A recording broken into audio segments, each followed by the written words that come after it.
56 years ago, Russia, the northern Ural Mountains. A group of 9 students of the Ural Polytechnic Institute embarked upon a difficult winter expedition to reach the Otorten mountain. Their journey seemed to progress according to plan. However, on the 7th day of their trip, the weather conditions worsened. They lost their orientation and were forced to set up a camp on the slope of the mountain called Kholat Siakal. It was their last stop. 3 weeks later in Yekaterinburg, when their families received no word of their success, the first rescue expeditions were sent.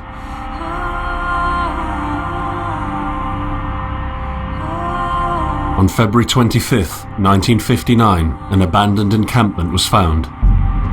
The tent was torn down and covered with snow, with all the group's belongings left inside. Further examination revealed it was cut from inside out. The surrounding footprints indicated the crew had fled the tent. They were barefooted. This suggests a frantic escape, characteristic of people scared out of their wits. 2 sets of prints led to a forested area down the slope. The rescue team found an improvised fireplace and 2 bodies. They were lying in but their underwear, with cuts and scratches to their limbs, suggesting they had tried to climb the tree in panic. What could terrify them so much? The next 3 bodies were found scattered a few hundred meters from the first discovery. One of them had suffered a fractured skull, this despite no evidence of a struggle. It took the spring thaw 2 months later to enable the rescue team to find the rest of the victims. The last 4 skiers were found buried in a thick layer of ice and snow. Their autopsies led to even more bizarre findings. All of the bodies had severe internal injuries caused by an undetermined force, similar to that of a serious car accident. No external damage nor bruises were visible, besides a tongue ripped from one victim's mouth and a strange orange skin color. Much speculation arose from these puzzling events. Such theories included attack from the local tribesmen, from an avalanche, or animals. Each theory, however, only served to create more questions. The truth behind this tragic course of events remains unexplained to this day. What really happened? Maybe the answer still waits to be discovered, deep under the snow.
thing I saw was a flash, an insufferable burning light, the pain ripping apart my body.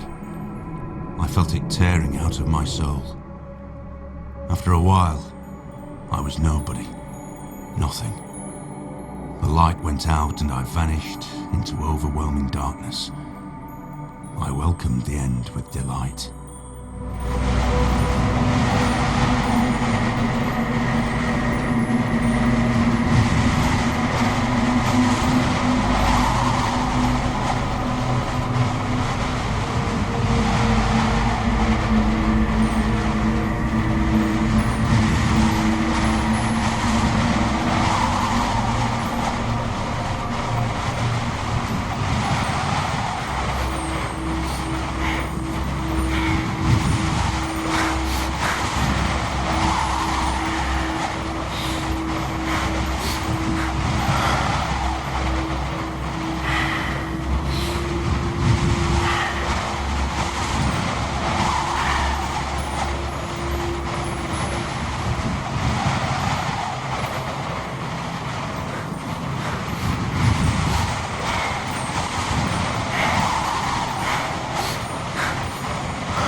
I am right behind you.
Have you ever tried to hold on to your humanity when others convince you of being no more than a subject, an object, which they can bend to their will?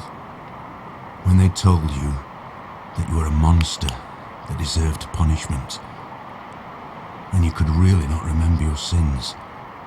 When they took away your loved ones, leaving you to rot in the dark? The problem is that in their darkness, you have never been alone.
I set out the moment I heard about the incident. I was in the area, so I reported to the unit myself to be automatically assigned. I set out the moment I heard about the incident. I was in the area, so I reported to the unit myself to be automatically assigned to the case. I arrived at...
beginning, I wanted to make things right.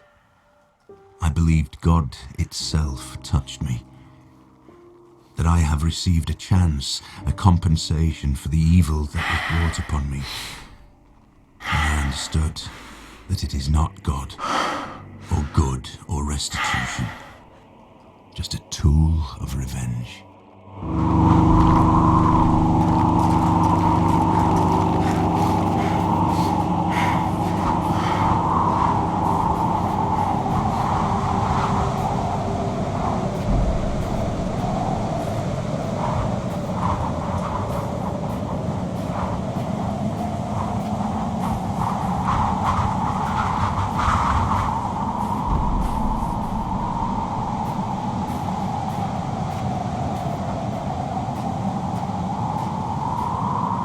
Are you coming to me?